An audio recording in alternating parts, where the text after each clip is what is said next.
Hola, Relatos Anónimos. Me llamo Elena, tengo 31 años y soy enfermera jefe. Mi vida siempre ha sido una carrera de resistencia. Estudiar enfermería siendo de origen humilde significa que aprendes a vivir con las manos agrietadas por el jabón y el alma blindada contra el dolor ajeno. Mi orgullo era mi independencia, me costó años de turnos dobles y privaciones tener mi propio espacio y no deberle nada a nadie. A Julián no lo busqué por su título ni por su cuenta bancaria. Lo encontré en la soledad de las madrugadas en el hospital. Él, como cirujano, y yo, como jefe de piso, compartíamos ese silencio pesado de los pasillos cuando la clínica dormía. Julián era el único que me traía un café sin que yo se lo pidiera, el que me escuchaba cuando un paciente se nos iba de las manos. Me enamoré de su humanidad, de esa paz que me daba saber que, en medio del caos de la clínica, había alguien que me cuidaba la espalda. Julián es un hombre brillante en el quirófano, pero un niño indefenso frente a ella. Teresa lo crió bajo un régimen de culpa. Para ella, Julián no es un hijo, es una extensión de su voluntad. Desde que empezamos, me vio como una usurpadora. No porque yo necesitara su dinero, yo siempre he tenido lo mío, sino porque yo le estaba dando a Julián una libertad que ella no podía controlar. Teresa usaba la economía como un arma de manipulación, inventaba emergencias médicas, deudas inexistentes o reparaciones urgentes solo para obligar a Julián a priorizarlas sobre nosotros. Yo veía cómo Julián se desvivía por complacerla, descuidando nuestro tiempo y nuestra paz por ir a atender caprichos disfrazados de necesidad. No era el dinero lo que me dolía, era ver cómo ella lo asfixiaba y cómo él se dejaba anular. Tú tienes tu trabajo y tus cosas, Elena. Él es lo único que yo tengo. Entiéndelo, me soltó una vez. Yo intentaba ser la pareja comprensiva, pero el cansancio de los turnos en la clínica sumado a la presión de Teresa me estaba rompiendo. Julián empezó a cambiar. Ahora, cuando nos veíamos, solo había tensión, reproches de ella filtrados por su boca y un ambiente pesado. Un domingo, Teresa llegó al apartamento decidida a marcar su territorio. Se apoderó de la cocina, mi espacio, y preparó una sopa con un olor extraño, metálico y penetrante. Me sirvió un plato con una actitud rara, sosteniéndolo con ambas manos mientras me miraba fijamente.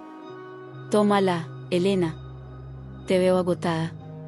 Esto te va a dar la fuerza que te falta. Me la tomé por evitar otra pelea, por puro agotamiento mental. Pero al terminar el último bocado, sentí un vacío repentino, como si algo se hubiera apagado en mi pecho. Teresa se acercó a mi oído mientras Julián buscaba algo en el cuarto y me dijo: «Usted no va a amarrar a mi hijo con un chino». Fue una maldición. Pero lo más escalofriante no fue lo que dijo, sino lo que pasó un segundo después. Como si alguien hubiera presionado un interruptor o un botón de reinicio, su rostro se transformó. La frialdad desapareció, sus facciones se relajaron y volvió a ser la misma de siempre, la suegrita solícita, la mujer mayor que solo quería ayudar. Me sonrió, me dio una palmadita en la mano y siguió hablando de lo mucho que Julián necesitaba descansar, como si esas palabras de odio nunca hubieran salido de su boca. Me quedé helada, con la cuchara suspendida en el aire y el sabor metálico de la sopa pegado al paladar.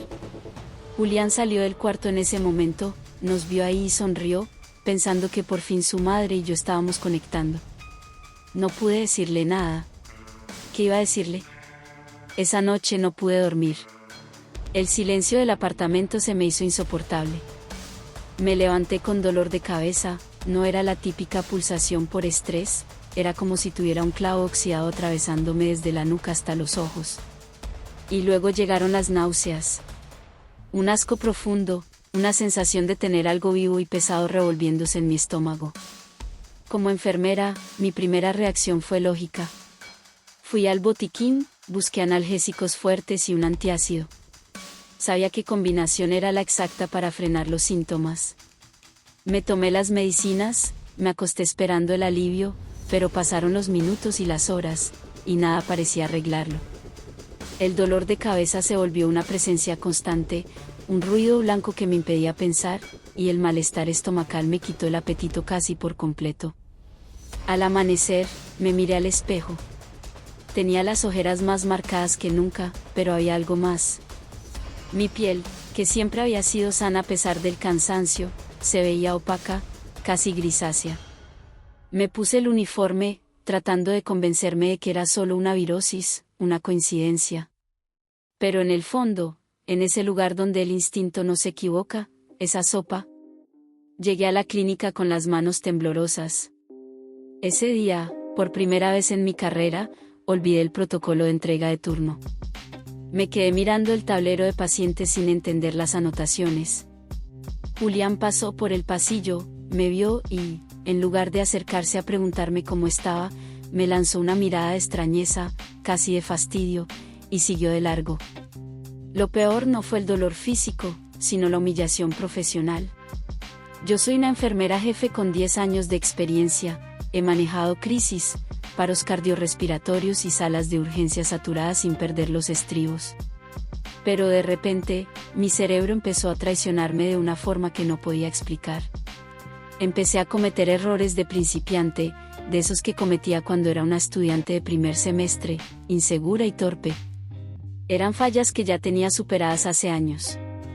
Confundía los nombres de los pacientes, me quedaba mirando las jeringas sin recordar qué medicamento debía cargar o, lo más grave, olvidaba las dosis que me sabía de memoria. Elena, ¿estás bien? Me estás pasando una ampolla de 10 miligramos y el doctor pidió 5. Me dijo una de las auxiliares, mirándome con una mezcla de sorpresa y lástima. Sentí que la cara me ardía.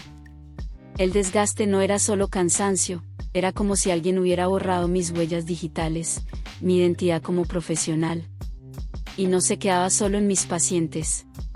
Con el afán de demostrar que aún era útil, intentaba ayudar a mis compañeros con sus tareas, pero era peor. Les enredaba los turnos, les pasaba informes equivocados o dejaba mal rotuladas las muestras de laboratorio. Todo lo que tocaba parecía marchitarse.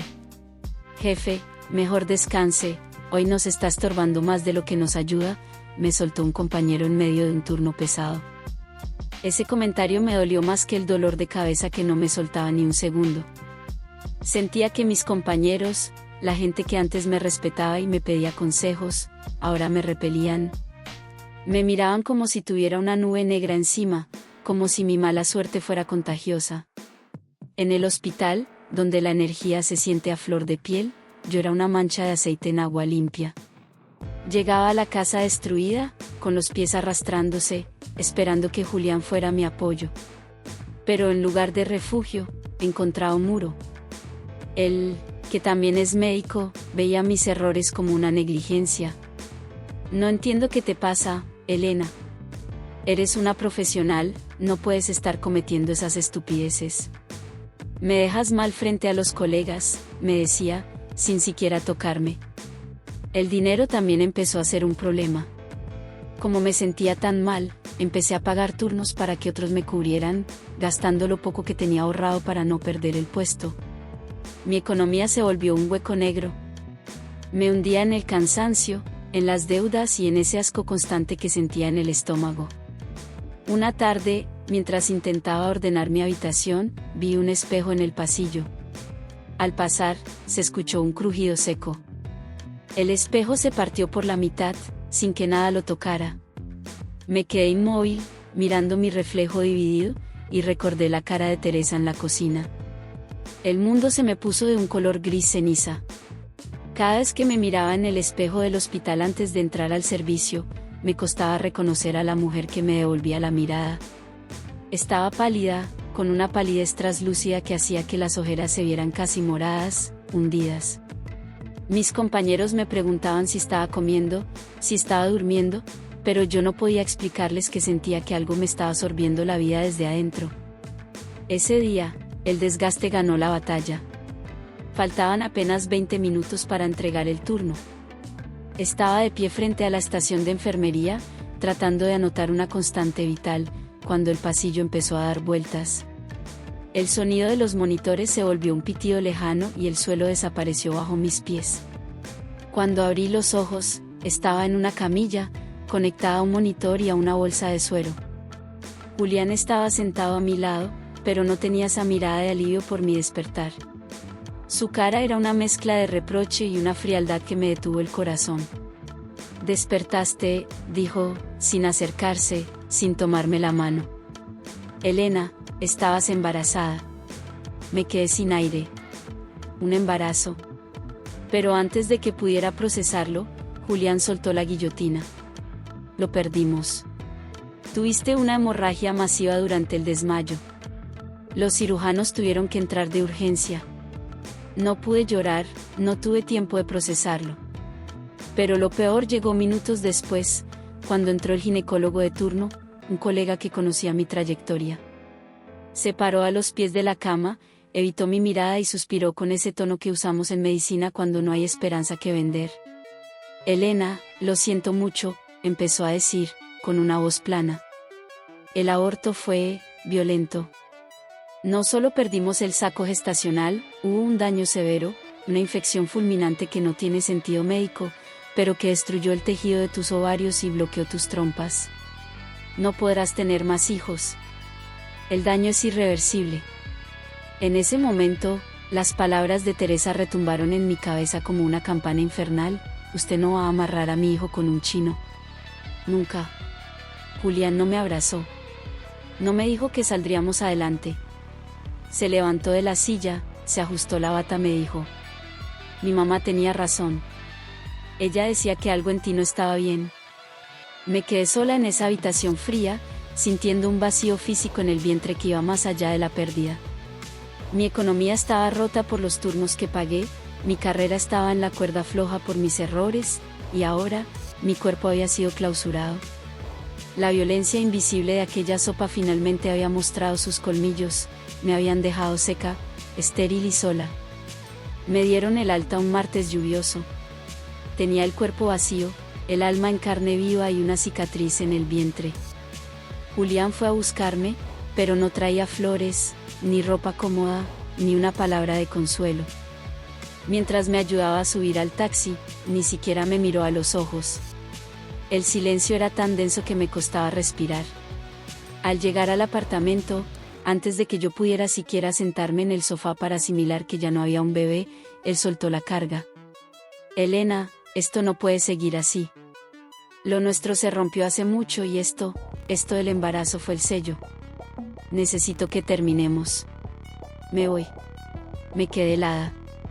En el fondo, una parte de mí lo entendía, lo veía venir en sus silencios, en la forma en que me retiraba la mano cuando intentaba tocarlo, en ese fastidio casi físico que sentía por mi sola presencia desde el día de la sopa. Ya no era la mujer vital y segura de la que él se había enamorado, ahora era una sombra pálida, una enfermera que cometía errores de novata y que ya no podía darle la familia que él, según su madre, se merecía. Pero que lo hiciera justo en ese momento, con el dolor del legrado todavía quemándome por dentro, con la sentencia de esterilidad fresca en mis oídos. «¿Ahora, Julián? ¿Justo cuando más te necesito?», le pregunté con un hilo de voz. «Es lo mejor para los dos», respondió él, evitando mi mirada, mientras sacaba una maleta que ya tenía lista detrás de la puerta. «Mi mamá tiene razón, Elena. Nuestra energía no fluye, tú traes una carga muy pesada y yo no puedo hundirme contigo. Ella me dice que esto es una señal de que no debemos estar juntos». Se fue en menos de 20 minutos. Escuché el clic de la puerta cerrándose y, por primera vez en mi vida, sentí el peso absoluto de la soledad. No solo estaba sin pareja, estaba sin salud, con mi carrera pendiendo de un hilo por mis fallas en la clínica y con una economía que se desangraba. Al revisar la banca móvil desde mi celular, con las manos temblando, descubrí que Julián no se había ido con las manos vacías. La cuenta conjunta, donde habíamos ahorrado peso a peso para la cuota inicial de nuestro hogar, estaba en ceros. Me desplomé en el suelo de la sala. El dolor de cabeza volvió con una furia cegadora. Me quedé ahí, sentada en el frío de la baldosa, con el eco de la puerta cerrada de Julián todavía retumbando en las paredes.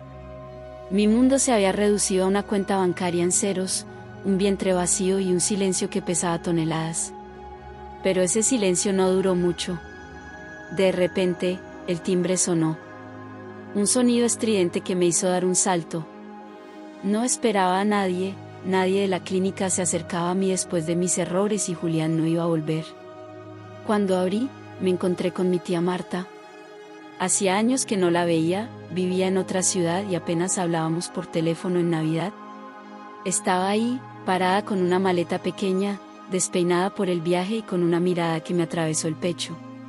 No me saludó con el típico, ¿cómo estás? Se me quedó mirando la cara, recorriendo con sus ojos mis ojeras y mi palidez, y se le aguaron los ojos. Elena, dijo, y su voz sonó como un bálsamo en medio de tanta porquería. Anoche no pude pegar el ojo. Te soñé rodeada de sombras, hija. Sentí un frío en el pecho tan grande que supe que tenía que venir a verte. Me abrazó, y por primera vez en meses, sentí que algo de calor humano entraba en ese apartamento gélido. Pero apenas cruzó el umbral de la puerta, se detuvo en seco. Su nariz se arrugó, como si hubiera olido algo podrido. Este lugar apesta a muerto, Elena, susurró, mirando hacia la cocina. Y no es por el aseo. Me sentó en el sofá y comencé a contarle todo.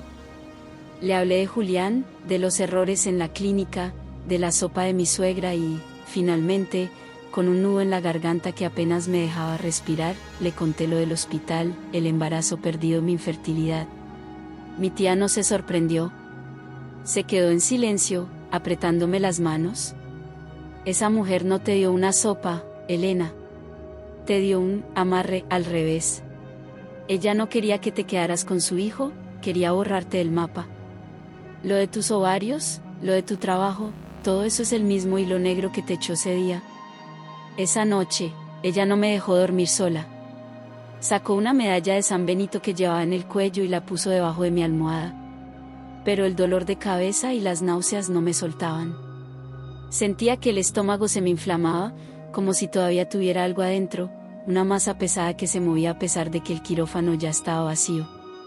Mañana mismo vamos a buscar a alguien, dijo mi tía mientras me veía retorcerme de dolor. A ti te están vaciando, y si no hacemos algo, lo próximo que vas a perder no será el trabajo, será la vida. En ese momento, desde la cocina, se escuchó un golpe seco. Uno de los platos se cayó del escurridor y se hizo añicos. Mi tía se levantó, me miró y dijo: ya se dio cuenta de que llegué. Esto va a ser una guerra, Elena. No te voy a dejar sola. Mi tía no esperó al amanecer. En medio de la noche, marcó un número que tenía anotado en un papel. Habló en susurros, pero alcancé a oír la urgencia en su voz. De repente, me pasó el teléfono. Habla con él, me dijo. No le mientas en nada. Al otro lado de la línea, la voz era profunda, tranquila. No me preguntó mi nombre ni qué me pasaba. Lo primero que me dijo fue: Elena, deja de tocarte el vientre. Esa masa que sientes moverse no es tuya, y el dolor de cabeza es el clavo que te hundieron para que no pudieras pensar. Me quedé helada. Yo era enfermera, creía en la fisiología, en la anatomía, pero ese hombre, a kilómetros de distancia, sabía exactamente dónde me dolía y cómo se sentía ese movimiento extraño en mis entrañas que ningún médico había querido escuchar. Me dio instrucciones precisas. Mañana te vas a vestir completamente de blanco. Nada de color, nada de metal en el cuerpo. Vas a ayunar y vas a tratar de no hablar con nadie hasta que llegues. La sombra que tienes pegada se alimenta de tu angustia, así que mantente en silencio. Pasé la noche en un estado de trance, vistiendo una bata blanca de lino que mi tía me prestó. Sentía que el apartamento vibraba, como si las paredes estuvieran molestas por mi preparación. Al día siguiente, llegamos a una casa humilde en las afueras. El aire olía a ruda, a tabaco y a algo más, a azufre quemado. El hombre me esperaba en una habitación pequeña, iluminada solo por velas blancas y un cirio grande en el centro. No hubo saludos amables. Me pidió que me parara sobre una sábana blanca extendida en el piso. Esto va a ser doloroso, Elena. Lo que tienes adentro no se quiere ir porque ya se acostumbró al sabor de tu vida, me advirtió. Empezó la limpia. No fue como en las películas, fue una batalla física. Empezó a pasarme ramos de hierbas amargas. Cada vez que las hierbas tocaban mi piel, sentía un corrientazo eléctrico, un ardor como si me estuvieran pasando ortiga. El hombre rezaba en un idioma que yo no entendía. De repente, encendió un saumerio y me rodeó con el humo denso. En ese momento, las náuseas llegaron a su punto máximo. Sentí que algo subía por mi esófago, algo sólido, frío y con sabor a podrido. «Sácalo», gritó el hombre. «Saca la porquería que te dieron de beber». Caí de rodillas, arqueándome. Empecé a vomitar, pero no era comida. Era una sustancia negra, babosa, espesa como el aceite de motor quemado, que caía sobre la sábana blanca. En medio de ese fluido asqueroso, vi algo que me hizo perder el aliento, restos de lo que parecían pelos negros y una especie de nata café, idéntica a la que recordaba de aquella sopa metálica de Teresa. Mientras yo me vaciaba, el hombre empezó a pasar un huevo por todo mi cuerpo. Al romperlo en un vaso con agua, el huevo no tenía clara ni yema, estaba completamente negro, con burbujas que subían a la superficie formando la figura de una mujer encorvada. Terminé la sesión exhausta, temblando, pero con una sensación de ligereza que no sentía desde hacía meses. El dolor de cabeza se había esfumado por primera vez en semanas. Pero el hombre no sonreía. Miró el vómito negro en la sábana y luego me miró a mí. «Esto fue solo la limpieza de tu cuerpo, Elena. Ya sacamos al invitado de tus entrañas. Pero el ancla sigue en tu casa. Si vuelves allá y no encuentras lo que te escondieron, el hilo se va a volver a tensar y esta vez no vas a despertar». Al abrir la puerta de mi casa, el ambiente se sintió denso. Don Samuel se detuvo en el umbral, sacó un pequeño frasco con agua bendita y exorcizada, y empezó a rociar las esquinas. El agua, al tocar el piso, parecía hervir. «Aquí es donde ella cerró el círculo», dijo don Samuel, caminando directo hacia la cocina, ignorando el resto de la casa. Se paró justo frente al mueble de la estufa, ese lugar donde Teresa había pasado horas ayudándome con la sopa. Me pidió un destornillador, empezó a palpar el guardaescobas, esa moldura de madera que pega al piso. En una esquina, notó que el sellante estaba flojo. Al palanquear la madera, un olor a humedad y a podrido inundó la cocina. Don Samuel metió la mano y sacó un envoltorio pequeño, amarrado con una cinta negra y cubierto de una grasa fétida. Al abrirlo sobre la mesa, se me revolvió el estómago. Era una foto mía, pero mis ojos estaban pinchados con alfileres oxidados. Debajo de la foto había un billete de 1000 pesos doblado en forma de hexágono, con la cara del personaje decapitada, y un puñado de tierra negra mezclada con algo que parecían restos de huesos molidos. «Este es el ancla», sentenció don Samuel. «El billete para que tu economía se fuera al piso, la tierra de cementerio para que tu cuerpo se secara, y los alfileres en tus ojos para que no pudieras ver la realidad de lo que tu suegra te estaba haciendo». Nos sentamos en la sala, con esa porquería ya envuelta en sal para ser quemada. Don Samuel me miró con una mezcla de lástima y firmeza. «Fue ella, Elena. Tu suegra. No lo hizo sola, pagó a alguien que trabaja con lo más bajo, con entidades que no tienen nombre. Lo hizo porque ella no ve a su hijo como un seguro de vejez. Para ella, tú eras una plaga que le robaba su sustento. Usó la sopa para que el mal entrara por tu sangre y este entierro para que el apartamento mismo te expulsara». Yo temblaba. Pensar que mientras yo la recibía en mi casa, ella estaba sembrando mi muerte bajo mis pies. «Pero escucha bien esto», continuó don Samuel. «La magia tiene una ley que nadie se salta, la ley del retorno. Todo lo que ella te lanzó, ya empezó su camino de regreso. Ella se llevó el dinero de Julián, sí, pero ese dinero no le va a rendir. Se le va a ir en medicinas, en abogados, en tragedias. El mal que hace se le va a devolver multiplicado por 3.